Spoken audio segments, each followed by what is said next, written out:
My name is Viva Valdez. I am an actress,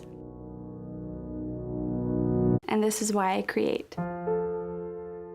Yeah, I think at some point, every artist in their life struggles with comparison.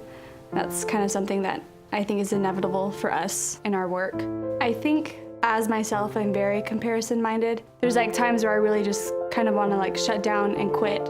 I think it makes me question whether or not I'm good enough to pursue this. And I've never ever considered myself an artist or a creator. And I think a lot of times I just don't think I'm worthy of that title almost. But really the past year I've really come to like own that side of myself that says I'm an actress and therefore I'm an artist, therefore I'm a creator. And what keeps us coming back to wanting to be artists, to wanting to create and to perform is the fact that we love it.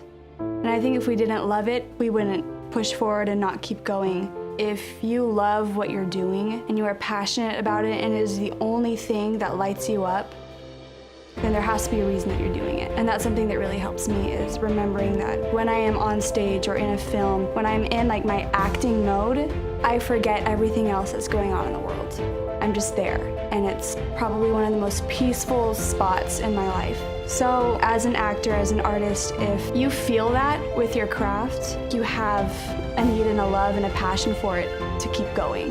So I think it's really up to us to decide, do we really love this and do we really want to keep striving for it and keep fighting for it? My name is Viva Valdez, and this is why I create.